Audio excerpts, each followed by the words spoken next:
السلام عليكم ورحمة الله وبركاته. وعليكم السلام ورحمة الله وبركاته.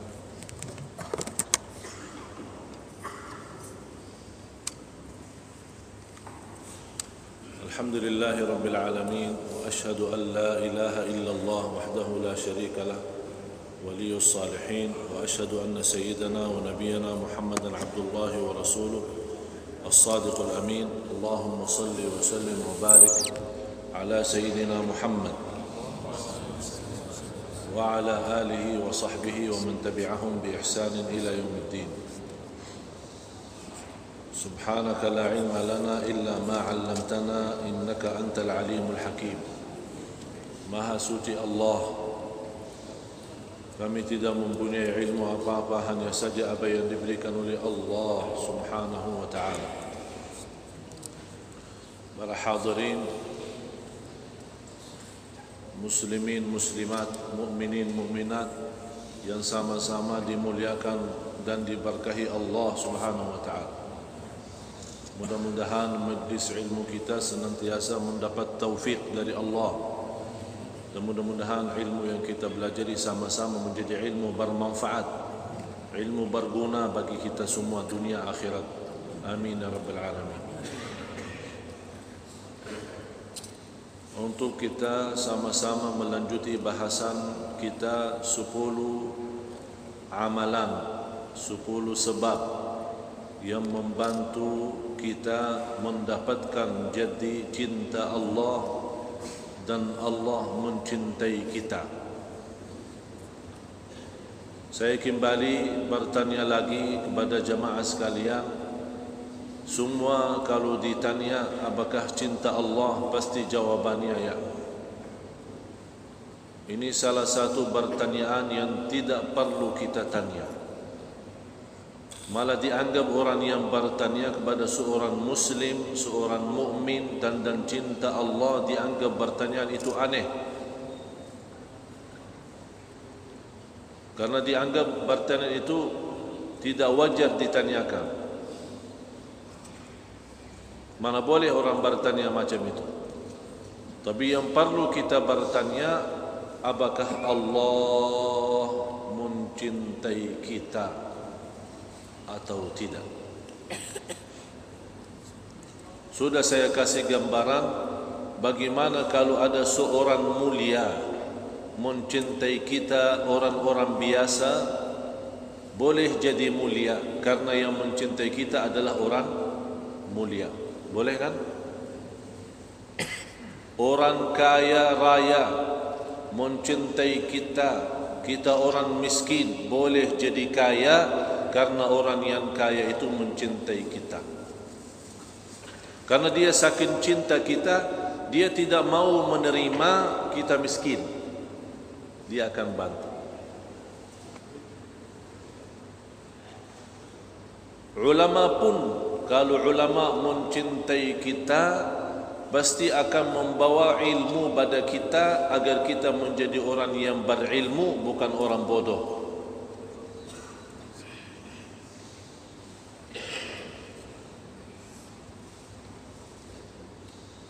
Tapi yang kita harap,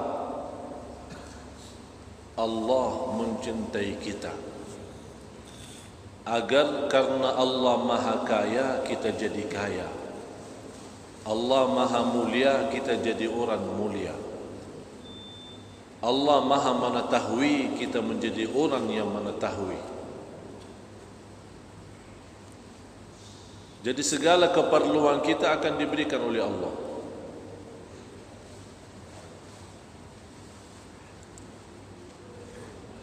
Saya akan bahas dengan susun, dengan cepat yang pernah kita bahas.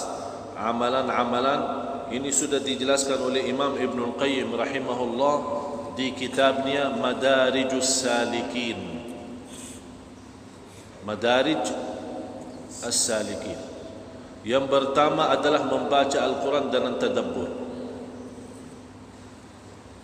Saya sudah sampaikan 10 poin ini, 10 amalan ini, masing-masing perlu setiap amalan ceramah sendiri. Untuk kali ini kita akan bahas ini. qiraatul Quran dan tadabbur. Bagaimana cara tadabbur? Bagaimana sistem yang bagus untuk kita menjadi orang-orang ahli tadabbur. Arti tadabbur artinya menhayati Al-Quran. Jadi kalau kita ingin Allah mencintai kita, kita harus buktikan kita cinta juga Allah. Kalau kita mencintai Allah sebetul-betulnya, kita membaca Al-Quran dengan tadabbur, hayati, rasakan. Bagaimana cara? Nanti habis ini saya akan sampaikan. Yang kedua, at-taqarrubu ila Allah bin nawafil, mendekatkan diri kepada Allah dengan nafilah, sunnah.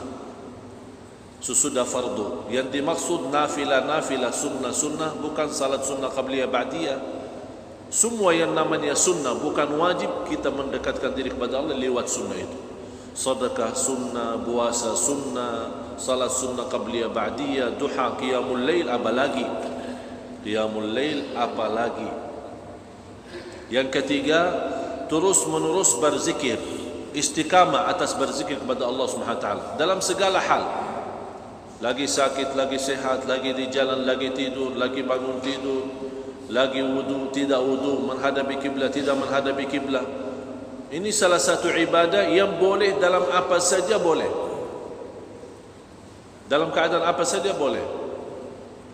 Kecuali kalau masuk kamar mandi atau tindas, tidak boleh dalam situ kita berzikir. Karena di situ tempat buang hajat kita, kotoran kita, najis kita, tidak boleh kita di situ berzikir. Tapi sebelumnya boleh, kan ada doa masuk. Allahumma inni a'udzu bika minal khubthi wal khaba'ith. Kalau keluar apa? Ghufranak. Kenapa dikatakan ghufranak? Kenapa kalau habis kita buang najis, buang hajat, terus keluar dari toilet, kita bilang ghufranak? Sebuah kata yang sederhana. Kenapa bilang ghufranak? Dan apa arti ghufranak? Ghufranak minta ampun kan? Ampunilah ya Allah. Seolah-olah kita, ya Allah maafkan saya. Saya belum mampu berzikir kepadamu karena saya lagi buang hajat, ampunilah ya Allah. Luar biasa. Sebuah kata ghufranak luar biasa. Luar biasa. Memang pendek, kecil, tapi dari makna boleh jadi antara bumi dan langit.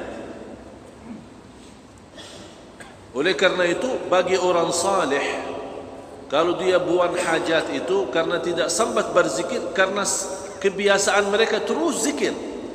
Tapi kenapa kita saat keluar dari toilet berkata ghufranak tidak merasa ya biasa saja? Karena kita tidak pernah zikir. Malah di antara sejarah ulama yang luar biasa, kalau dia masuk buang hajat, dia minta anaknya dari di luar bacain fikih, masail fikih, biar dia fokus belajar ilmu, tapi dia di dalam. Subhanallah. Sekarang orang-orang lagi mandi, lagi shower ya, sambil nyanyi, joget. Nanti kalau kesurupan, masuk jin, masuk setan, tolonglah Syekh, saya masuk jin ini. Gara-gara masuk jin, toilet lama, mandi, joget-joget, nyanyi-nyanyi, tidak boleh, haram. Malah dianjurkan kita kalau buang hajat segera kita, tidak boleh diam lama di situ. Jagalah zikir. Pernah saya sampaikan cara zikir kita, boleh bikin setiap hari ada zikir. Misal hari Jumat khusus salawat kepada Rasulullah SAW. Misal hari Sabtu saya buat satu buku kecil namanya Wiridul Muhazzab, yang sudah dibagi. Ada zikir Sabtu, ada zikir Ahad, ada zikir Senin. Ini bukan sebuah tuntunan dari Rasul, tapi ini sebuah tertib saja. Saya atur untuk tertib. Tapi boleh kalau ada zikir Sabtu kita baca hari Ahad, boleh. Bukan masuk neraka, boleh saja. Tapi kenapa saya buat zikir Sabtu, zikir Ahad, zikir Senin, zikir Selasa, Rabu, Kamis, kemudian Jumat, dan Jumat saya khususkan untuk salawat kepada Rasulullah SAW? Tidak ada memang dasar hadis harus begini, cuma saya membuat itu untuk macam memudahkan tertib agar kita boleh istiqamah terus. Macam wirid kita, harus ada wirid. Masing-masing anda memiliki wirid. Apa itu wirid? Wirid sebuah amalan. Apa itu zikir, apa itu baca Quran, apa itu salat malam, namanya wirid. Ini sebuah nazar kita, tidak boleh lewat satu hari belum melaksanakan wirid kita. Wirid di luar wajib. Di luar wajib. Jangan ada orang bilang saya salat 5 waktu sudah wirid saya. Jangan, ini waktu wajib ini, bukan wirid. Seperti sahabat, masing-masing mereka punya wirid. Rasulullah punya wirid, baca Al-Quran. Setiap minggu khatam Quran. Sabtu mulai, Jumat khatam. Ini Rasulullah SAW. Sayyidina Uthman dia punya wirid, baca Al-Quran. Setiap malam, salat malam, khatam 30 juz. Kalau boleh kita juz 30, alhamdulillah, syukur. Dalam satu malam, juz 30. Yang keempat, mengutamakan apapun yang dicintai Allah walaupun lawan hawa nafsu. Apapun yang dicintai oleh Allah walaupun lawan hawa nafsu. Nafsu kita ingin, nafsu kita suka, tapi karena kita tahu Allah tidak suka, Allah melarang, Allah tidak senang, kita tinggalkan. Dan Rasulullah SAW bersabda di hadis yang sahih, man taraka syai'an lillah awadahu Allah khairan min. Barang siapa yang tinggalkan sesuatu karena Allah, akan Allah memberikan yang lebih baik. Kita punya usaha, tapi kita tahu ini usaha dilarang oleh Allah, kita tinggalkan karena Allah, akan Allah murahkan rizki dari jalan yang kita tidak pernah tahu. Apapun kerjaan, apapun amalan, apapun usaha, kalau kita tinggalkan karena kita tahu ini hal-hal yang tidak diridai Allah, kita langsung tinggalkan, akan Allah ganti yang lebih baik. Jadi mengutamakan segala sesuatu karena Allah walaupun sesuatu itu lawan hawa nafsu kita. Yang kelima, mendalami, mempelajari Asmaul Husna. Mempelajari dan mendalami Asmaul Husna. Boleh saja kalau anda punya, kalau sanggup, boleh belajar Asmaul Husna setiap malam satu nama. Setiap malam satu nama. Kita ambil Allah misal, kita belajar apa itu Allah, arti dari kata Allah. Tidak ada huruf dalam bahasa Arab atau satu kalimat dalam bahasa Arab yang terdiri dengan 3 huruf bermakna semacam Allah dan la ilaha illallah. Coba kalau kita berfikir Allah itu berapa huruf? 3. Jangan dihitung yang sudah diulang ya, karena ada 2 lam. Hitungkan lam 1, alif 1, lam 1, ha 1, 3 huruf. Tidak ada dalam bahasa Arab sebuah kata yang terdiri dengan 3 huruf tapi ada makna semacam Allah. Cuba cari bahasa Arab, tidak ada sama sekali. Malah yang lebih dahsyat lagi, 3 huruf juga boleh mendapatkan sebuah kalimat sempurna yang bermakna dan berguna, la ilaha illallah. Berapa huruf? 3 huruf juga sama, alif lam ha. Cuba cari dalam bahasa, bukan hanya bahasa Arab, bahasa Inggris, bahasa dunia semua, tidak ada sebuah kata yang boleh kita faham terdiri 3 huruf. Ada orang cakap qala, qala kan 3 huruf, tapi qala apa? Apa artinya qala? Berkata. Terus kata apa? Belum sempurna makna kan? Berarti qala memang kata 3 huruf tapi belum tahu apa yang dia katakan. Tapi kalau Allah kita faham. La ilaha illallah, tidak perlu dijelaskan, kita sudah faham. Walaupun sumbernya hanya 3 huruf. Masya Allah. Belajar Asmaul Husna. Setiap malam satu kalimat, satu nama Allah. Kita belajari, kita buka, kita lihat Al-Quran. Berapa Allah di dalam Al-Quran disebut kata Allah dalam Al-Quran. Kita tanamkan. Katanya tangan kita tulisannya Allah kan? Tumbuh manusia ada 6.666. Ini terbukti baru-baru saja, beberapa tahun lalu terbukti. Tumbuh manusia dia punya saraf dan urat.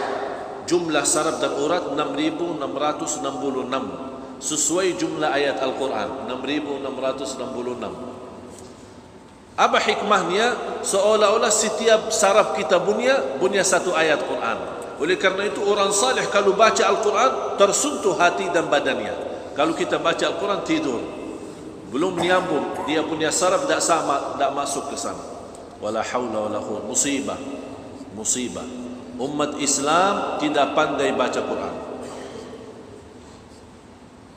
Yang keenam, memfikirkan nikmat Allah dan kebaikan Allah terhadap kita.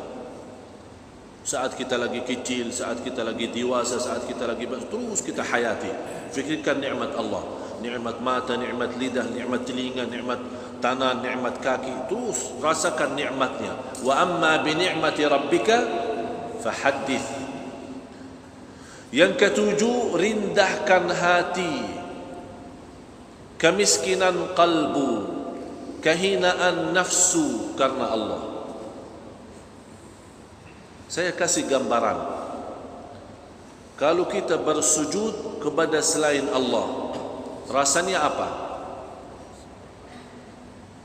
Apa rasanya? Kalau ada orang zalim, kalau tidak ada yang sujud kepada dia, nanti dibunuh. Begitu kita jumpa harus sujud. Rasanya apa? Senang atau terasa terhina? Terasa terhina, bukan rasa senang. Tapi juga sujud lillah. Apakah anda saat sujud ada sedikit pun terasa terhina? Tidak. Allah. Malah justru kita bangga. Oleh karena itu miskin. Wallahi miskin. Wallahi miskin. Wallahi miskin. Yang punya Tuhan Allah tapi tidak boleh sujud. Miskin. Walaupun kaya raya tapi tidak boleh sujud lillah, dia miskin. Karena dia belum tahu lezatnya sujud, belum tahu keagungan sujud dan kemuliaan sujud. Luar biasa nikmat sujud. Saya jumpa ada seorang muda tidak pernah salat, umurnya 22 tahun. Karena musibah, ditabrak mobil, kereta, terus masuk rumah sakit. Lama-lama jadi lumpuh ya, lumpuh. Tidak dapat bergerak. Hanya masih boleh bicara. Saya tanya sama dia, kamu suka apa sekarang? Mau apa? Kalau Allah kasih kesempatan satu permintaan, kamu minta apa sama Allah? Dia bilang saya minta satu jam saja. Ya Allah, kembali saya normal, sehat agar mau sujud. 22 tahun dia tidak mau sujud. Sekarang dia mau 1 jam mau sujud. Anda rasakan nikmatnya sujud. Ini salah satu nikmat yang sangat agung dari Allah. Kita bersujud karena Allah. Yang ke-8, ini rasa kemiskinan kalbu ya. Selalu kita rendah hati. Bukan rendah hati untuk manusia, itu tawadu'. Rendah hati untuk manusia itu namanya tawadu', rendah hati. Tapi yang saya maksud rendah hati Allah kepada Allah. Tidak ada rasa sombong kepada Allah. Tidak merasa saya lebih baik daripada yang lain. Justru selalu kita merasa masih banyak kekurangan. Kalbu kita selalu hina, selalu takut, selalu miskin, selalu merasa perlu kepada Allah. Kalbu kita selalu memperlu kepada Allah Subhanahu. Karena orang-orang yang pernah rasa tidak perlu terhadap Allah, itu orang miskin dan itu orang sombong. Saya bertanya, antum perlu sama Allah? Hah? Perlu enggak? Perlu. Tapi kadang-kadang kehidupan kita seolah-olah tidak perlu. Kita sudah pandai hidup, pandai kerja, pandai makan, pandai minum, sudah tidak perlu sama Allah. Nauzubillah. Yang kedelapan, khalwah, menepi, duduk sendirian, khususnya malam hari. Saya sarankan untuk anda sekalian, semua yang hadir maupun tidak hadir, setiap malam usahakan ada 1 jam 100% lillahi ta'ala. Malam hari orang semua pada tidur, kita khalwah. Ada apa? Kunci pintu kamar kita punya bilik, kita kunci, lampu kita matiin, terus duduk. Ada apa? Saya lagi ada meeting sama Allah, mohon jangan ganggu. Saya ada meeting sama Allah. Saya lagi ada curhat. Faham curhat? Saya ada banyak masalah, saya mau terbuka hati saya sama Allah. Allah Maha mendengar, Allah Maha melihat, Allah Maha tahu kondisi dan keadaan kita, Allah Maha tahu masalah kita, Allah tahu musibah kita. Tapi Allah senang kalau kita terbuka sama Allah. Walaupun kita menutupi, Allah Maha tahu, tidak perlu kita membuka. Tapi kenapa kita buka? Kenapa kita curhat? Kenapa kita tumbahkan masalah di atas sejadah malam hari? Ini rahasia di situ. Seperti Nabi Yaqub, waktu kehilangan Nabi Yusuf, apa dia jawab? Qala innama ashku bathi wa huzni ila Allah. Aku hanya menadu kepada Allah. Menadu kepada Allah. Kalau anda mau rasakan nikmatnya iman, coba malam hari 1 jam saja duduk istighfar. Jangan ya Allah saya punya masalah, jangan begitu. Cerita, faham cerita? Cerita sama Allah, tahu kan? Allah Maha tahu. Tapi tidak apa, kita cerita lagi. Ya Allah saya punya masalah begini. Karena begini. Alasannya begini. Kita cerita semua. Terbuka. Saya yakin habis anda selesai bicara, habis selesai cerita, sudah lega. Kalau kita punya masalah, kalau kita sama kawan-kawan kita datang, kita sakit, capek, kita punya banyak masalah, sakit kepala ya, terus kita datang kepada kawan kita, kita curhat. Habis itu nangis terus kan? Habis itu lega. Alhamdulillah, terima kasih kawan. Betul enggak? Bagaimana rasanya sama Allah? Pasti lebih luar biasa. Mau coba? Nanti malam coba. Bagaimana rasa lega hati, senang hati, sejuk hati saat bersama Allah malam hari. Yang ke-9, berduduk sama orang salih, karena orang salih selalu mengingatkan. Yang ke-10, jauhkanlah diri dari segala sesuatu yang menjauhkan kita dan menghalangi kita dari Allah. Harta menjauhkan dan menghalangi kita dari Allah, jauhkan dari harta. Anak menjauhkan dan menghalangi kita dari Allah, jauhkan dari anak. Innama amwalukum wa auladukum fitnah. Sungguh hartamu dan anak-anakmu bagimu fitnah. Fitnah, sebuah cobaan. Kalau selama mereka membuat kita sibuk daripada sibuknya Allah, berarti kita bahaya. Misal, saya kasih contoh. Ada orang punya anak, pas dengar azan. Ini sebenarnya hal-hal yang tidak pernah kita fikirkan. Tapi lama-lama tertutup hati kita, tidak boleh dapat cinta Allah karena kita tidak sadari persoalan ini.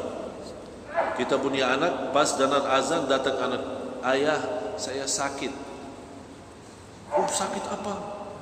Sakit perut dan sakit kepala. Ayo kita ke hospital. Lupa azan dan lupa salat. Ini hal biasa sehari-hari terjadi. Kita tidak sadar. Lama-lama kita mau cinta Allah tidak dapat. Beda sama orang datang anak, ayah saya sakit. Oh sebentar saya salat dulu. Saya ada urusan sama Allah. Selesai baru sama Allah. Begitu selesai salat, ayo ke hospital. Alhamdulillah sudah sembuh. Allah urus. Allah yang sudah urus. Ini sebenarnya keyakinan dan semua kebiasaan orang saleh macam itu. Kalau sudah datang perintah Allah, tidak ada yang lebih utama dari perintah Allah. Kerjaan kita tinggal, janjian kita biarkan, urusan kita jauhkan. Hanya Allah saja yang utama. Baru yang lain. Ternyata hasilnya apa? Begitu kita selesai tugas kita sama Allah, tugas kita dunia Allah sudah urus. Selesai, lancar. Tapi mana boleh kita dapat macam ini? Ini harus ada keyakinan yang luar biasa. Jauhkan segala sesuatu yang menjauhkan kita dari Allah atau yang menghalangi kita dari Allah. Istri kita, anak kita, keluarga kita, kerjaan kita, dunia kita, macam-macam.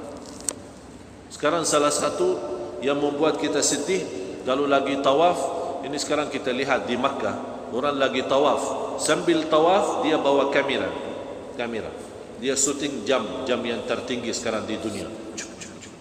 Labbaik Allahumma labbaik, labbaik la syarika lak. Musibah. Saya ingat dalam sejarah Raja Faisal salah satu kerajaan Saudi sudah meninggal dunia. Sebelum meninggal dunia dia pernah wasiatkan, jangan ada bangunan lebih tinggi daripada menara masjid. Jangan ada bangunan di kota Madinah, Makkah yang lebih tinggi daripada menara masjid, karena sangat pengaruh. Ternyata ada hikmah beliau kata itu. Sekarang sudah lumba-lumba. Dan ini berlomba-lomba, semakin siapa di antara yang tertinggi dia punya bangunan, ini tanda hari kiamat. Ini sekarang yang berlomba-lomba untuk mempunyai bangunan yang tertinggi kan orang Badui. Kata Rasulullah, orang Badui yang dulu pelihara kambing dan unta akan datang satu zaman berlomba-lomba mempunyai bangunan yang tertinggi. Kata Rasulullah, kalau sudah datang mereka Badui dari padang pasir berlomba-lomba mempunyai bangunan tinggi, itulah tanda hari kiamat sudah dekat. Dan ada ulama Mesir, ada seorang ulama Mesir berkata, subhanallah, nikmat Allah kepada orang Badui. Dulu naik ibil, tahu ibil? Ibil unta. Kan afala yanzuruna ila al-ibili kaifa khuliqat? Apakah tidak melihat ibil? Jadi kata ulama ini, subhanallah, nikmat Allah terhadap orang Badui. Dulu naik ibil, sekarang naik Opel. Dulu naik ibil, sekarang naik Opel. Opel, tahu? Mobil kereta Opel dari Jerman, itu sudah.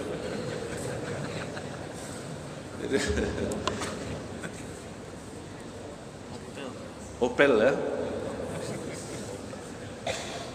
Sifat ahli tadabbur. Sekarang kita masuki ke ahli tadabbur. Yang dimaksud tadabbur adalah menhayati Al-Quran. Sebelum saya masuk kepada sifat ahli tadabbur, ada 7 sifat. Sebelumnya ahlul Quran. Siapa ahlul Quran? Harus kita jadi ahlul Quran baru boleh jadi ahli tadabbur. Ahlul Quran punya 4 sifat. Yang pertama, senantiasa baca Quran, rutin baca, istiqamah. Saya nasihati, jangan lewat 1 hari belum baca Quran. Jangan lewat sehari belum baca Quran, walaupun 1 ayat. Walaupun 1 ayat. Kalau boleh, jangan membawa Al-Quran untuk sisa waktu. Harus kita senantiasa memberikan Al-Quran waktu yang utama. Artinya sebelum aktivitas apa-apa kita buka Al-Quran, kita baca. Sebelum aktivitas kita baca Al-Quran. Ini sebuah kenikmatan kalau boleh kita utamakan Al-Quran dalam kehidupan kita. Jangan kasih Al-Quran sisa waktu. Saya ulang lagi. Jadi kalau ada waktu saya baca, terus kalau tidak ada waktu tidak dapat baca. Jangan seperti itu. Selalu Al-Quran yang utama. Ahlul Quran sifat pertama adalah yang senantiasa baca Quran, rutin. Yang kedua, hafal Al-Quran secara keseluruhan atau sebagian. Hafal 30 juz atau juz 30 sama saja. Faham? Hafal 30 juz atau juz 30. Itu termasuk ahlul Quran. Hafal karena dia hafal. Hafal dari Al-Fatihah sampai An-Nas, alhamdulillah hafal. Hafal An-Nas sampai An-Nas, hafal. Faham An-Nas sampai An-Nas? Satu surah An-Nas. Sudah hafal. Jadi kalau kita lagi salat, boleh saja walaupun hafal cuma suratul Nas, habis Al-Fatihah baca An-Nas. Rakaat yang kedua boleh lagi baca An-Nas. Tidak masalah. Malah Rasulullah SAW salat malam dalam satu ayat, sepanjang malam dia ulang terus satu ayat saja. Yang ketiga, menamalkan isi Al-Quran. Dia baca, ya ayyuhalladzina amanu taqullaha wa dharu ma baqiya minar riba. Wahai orang beriman, takwalah kepada Allah dan jauhkan dari riba. Segala muamalat jauh dari riba. Jamaah sekalian, masalah riba sekarang di mana-mana. Di tanah suci, Makkah, Madinah, di luar Madinah, semua di mana-mana sekarang riba. Muamalat kita di bank, uang kita di bank terjumus riba. Hati-hati dari riba.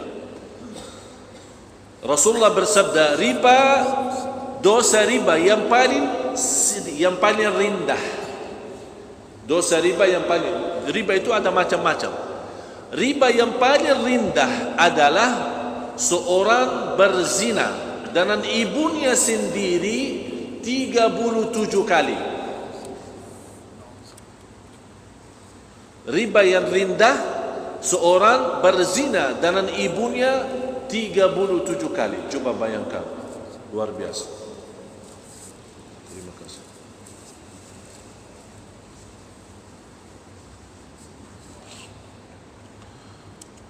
Jadi berhati-hati dari riba. Jadi kalau dia baca, menamalkan Al-Quran, ya ayyuhalladzina amanu taqullaha, wahai orang beriman, takwalah kepada Allah dan jauh dari riba, dia tidak menamalkan itu, berarti dia termasuk orang yang membaca Al-Quran tapi dilaknati Al-Quran. Al-Quran laknati karena dia tidak pernah menamalkan. Ala la'natullahi 'alal zalimin, dilaknati Allah orang yang zalim. Dia suka menzalimi orang, dia baca Quran, dia baca ala la'natullahi 'alal zalimin, dilaknati Allah orang yang zalim. Dia suka zalimi orang, berarti Al-Quran melaknati dia walaupun dia suka baca. Hati-hati. Beramal apa isi Al-Quran. Saya tidak minta beramal isi Al-Quran semuanya, beramal semampu anda masing-masing. Fattaqullaha mastata'tum, takwalah pada Allah sesuai kemampuannya. La yukallifullahu nafsan illa wus'aha. Habis umur kita belum tentu habis menamalkan isi Al-Quran. Habis kita punya umur belum tentu habis amal isi Al-Quran. Oleh karena itu harus kita ada usaha, ada nawaitu menamalkan isi Al-Quran, walaupun belum sempurna tapi ada ikhtiar, ada usaha kita. Yang keempat, ahlul Quran adalah yang menhayati dan mentadabburi Al-Quran. Bagaimana tadabbur dan menhayati? 7 sifat. Yang pertama, hadirkan kalbu dan fikiran.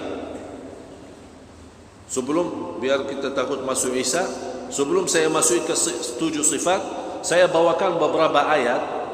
Mohon, saya tidak ada sempat untuk mengkupas ayatnya satu-satu, tapi saya kasih angka. Saya mohon semua tulis nomor surah sama ayat. Nanti masing-masing boleh di rumah baca ayat itu sama terjemahannya. Dan juga untuk yang rekam, mohon nanti kalau sudah edit, ya, kalau sudah edit boleh ditampilkan di layar ayat sama terjemahan, biar orang boleh mudah nonton pada dia cari sendiri. Pertama ada 8 ayat yang membawakan tanda sifat ahli tadabbur. Sifat ahli tadabbur. Arti tadabbur menhayati Al-Quran. Surah nomor 5 ayat 83. Surah nomor 5 ayat 83. Yang kedua, surah 8. Surah nomor 8 ayat 2. Yang ketiga, surah nomor 9 ayat 124.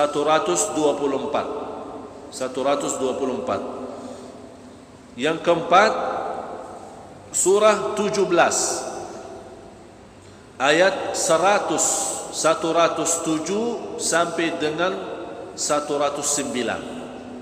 Berarti 3 ayat, 107, 108, 109. Terus yang kelima, surah 19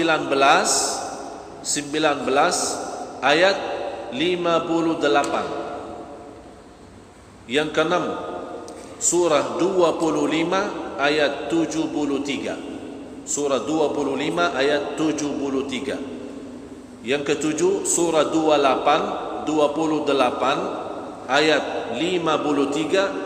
Yang terakhir, surah 39 ayat 23. Ini 8 ayat membahas ahli tadabbur, sifat mereka apa. Terkumpul dari 8 ayat. Habis saya tadabburi, habis fikirkan, belajari, saya mendapatkan 7 sifat. Yang pertama, hadirkan kalbu dan fikiran saat baca. Kalau anda baca Al-Quran, jangan fikirannya ke sana kemari. Usahakan hadirkan fikiran kita, seolah-olah Al-Quran itu berbicara sama kita sendiri, bukan sama orang lain. Seolah Al-Quran berbicara sama kita yang maksud, Jadi kalau Allah berfirman, ya ayyuhalladzina amanu, maksud kita, saya sendiri, bukan orang lain. Ini cara untuk menghadirkan kalbu dan fikiran. Yang kedua, al-buka'u 'indal qira'ah, menangis saat membaca Quran. Yang tidak dapat nangis, tidak apa, pura-pura nangis. Kenapa pura-pura nangis? Illam tabkau fatabakau, kalau tidak dapat nangis, berpura-pura nangis. Ini latihan. Jadi baca, misal saya kasih contoh. A'udzubillahi minasyaitonirrajim. Bismillahirrahmanirrahim. Alif lam mim. Dzalikal kitabu la. Ini pura-pura nangis, saya bukan beneran nangis. Jadi pura-pura nangis. Kenapa? Apa tujuannya apa? Melatih diri boleh dapat nangis. Subhanallah, saya sendiri juga lama-lama dapat nangis beneran. Jadi latih diri, termasuk saat zikir. Saya lihat banyak ulama India, ulama Pakistan, mereka walaupun tidak mengerti bahasa Al-Quran, bahasa Arab, karena mereka bukan bahasa, tapi kalau mereka baca, Masya Allah, khusyuk luar biasa, karena melatih diri bagaimana mendapatkan nangis saat baca Al-Quran. Dan jauh dari dosa, karena yang membuat kita susah nangis karena Al-Quran, karena dosa kita. Apalagi dosa mata, bahaya dosa mata. Yang ketiga, khusyuk dalam membaca Al-Quran. Rasakan khusyuk. Khusyuk mata, khusyuk telinga, khusyuk tangan, khusyuk kaki. Seluruh badan kita khusyuk, terharu saat baca Al-Quran. Yang keempat, dengan hal ini akan kita mendapatkan tambah iman. Tidak ada yang nangis karena Al-Quran. Hadirkan kalbu dan fikiran, kemudian dia khusyuk dalam baca, pasti iman naik. Ini apa yang saya bahas ini semua ada di ayat yang saya sudah sebutkan. Tinggal anda kembali kepada ayat tadi. Yang kelima, bangga dan gembira terhadap ayat yang anda baca. Contoh, misal ada ayat surga, harus anda senang, seolah-olah yang dimaksud di ayat surga adalah kita sendiri. Ya Allah, saya masuk surga, alhamdulillah. Jadi saat kita baca, hayati, seolah-olah kita sudah masuk surga dalam ayat yang kita baca. Memang baca Al-Quran surga Allah. Barang siapa yang masuk surga Allah di dunia, pasti masuk surga Allah di akhirat. saat baca Quran. Yang keenam, takut kepada Allah saat baca Al-Quran. Bagaimana? Saat baca ayat neraka, ayat azab, kita takut. Yang dimaksud di ayat itu adalah kita sendiri. Ya Allah, jangan ya Allah, ya Allah. Rasulullah sallallahu alaihi wasallam, saya membuat dulu di satu acara, membuat latihan cara khatam Al-Quran sesuai cara Rasul. Rasulullah kalau baca Al-Quran, setiap ayat surga dia berhenti, dia berdoa, ya Allah aku mohon surgamu. Begitu dia baca ada ayat neraka, dia berhenti, ya Allah selamatkan dari nerakamu. Kalau ada azab, ya Allah jauhkan dari azabmu. Kalau ada ayat ampunan, ya Allah ampunilah segala dosaku. Ini Rasul begitu. Hayati saat setiap baca ayat-ayat. Jumpa anda boleh mendapatkan macam ini. Yang terakhir, yang ketujuh, sifat ahli tadabbur adalah sujud karena Allah. Sebenarnya dalam susunan 6 hal tadi, dalam 6 sifat tadi, hadirkan kalbu fikiran, nangis saat baca Al-Quran, khusyuk dalam membaca, tambah iman kita, gembira terhadap ayat surga, takut terhadap ayat neraka. Ini 6 semua. Kalau kita boleh mendapatkan, tambah kita sadar. Begitu anda selesai sujud, otomatis sujud. Kenapa? Karena tumbuh badan kita semua sudah ikut khusyuk. Semua ikut khusyuk. Sebagaimana di surah 17, 107 sama 109. Di situ Allah menjelaskan sifat ahli tadabbur yang menhayati Al-Quran. Mereka begitu selesai baca Al-Quran, mereka bersujud. Apalagi kalau ada sujud tilawah. Apalagi kalau ada sujud tilawah. Jadi boleh tidak apa kalau setiap kita baca Al-Quran kita bersujud. Kenapa bersujud? Memang tidak sunnah Rasul. Tapi kenapa kita bersujud setiap baca Al-Quran? Walaupun bukan ayat tilawah atau sujud tilawah, untuk melatih diri agar selalu kita rindah badan kita lillahi ta'ala. Sujud. Ini salah satu melatih diri untuk bagaimana bisa mengkaitkan atau connect. Faham connect? Connect batin kita sama Al-Quran. Al-Quran juga punya lahir dan batin. Yang kita hanya dapat hanya lahirnya saja, tapi batin belum dapat karena batin belum nyambung. Kalau batin kita nyambung, dapat rahasia Al-Quran. Allah buka kunci-kuncinya. Banyak mutiara, banyak emas, banyak kemuliaan diisi Al-Quran, tapi belum boleh kita dapat karena kita belum boleh dapat connect batin. Batin sama batin baru akan Allah buka rahasia. Mudah-mudahan semua yang hadir dijadikan oleh Allah ahlul Quran, yang memiliki 7 sifat ahli tadabbur, yang membaca Al-Quran secara istiqamah, yang menghafal Al-Quran 30 juz, dimudahkan oleh Allah hafal Al-Quran 30 juz, menamalkan isi Al-Quran, berakhlak-akhlakul Quran, anak dan cucunya hafal Al-Quran, dan negara Brunei menjadi negara Al-Quran, negara yang dimuliakan oleh Allah. Penduduk Brunei semua menjadi ahlul Quran dunia akhirat karena ahlul Quran terpilih di hari kiamat. Yang terdekat kepada Allah adalah ahlul Quran. Mudah-mudahan dianugerahkan negara Brunei Darussalam menjadi negara yang terkenal sebagai negara Al-Quran, negara zikrullah, negara bersalawat, senantiasa aman dan sejahtera, dijauhkan oleh Allah dari segala dal bala dan musibah birahmatika ya arhamar rahimin. Mudah-mudahan semua yang hadir senantiasa mendapatkan taufik oleh Allah dan senantiasa akhiri hayat kita dalam husnul khatimah. Rabbana taqabbal minna innaka antas samiul alim wa tub alaina innaka antat tawwabur rahim. Rabbana atina fid dunya hasanah wa fil akhirati hasanah wa qina adzaban nar. Wa sallallahu ala sayyidina Muhammad wa ala alihi wa sahbihi wasallam walhamdulillahi rabbil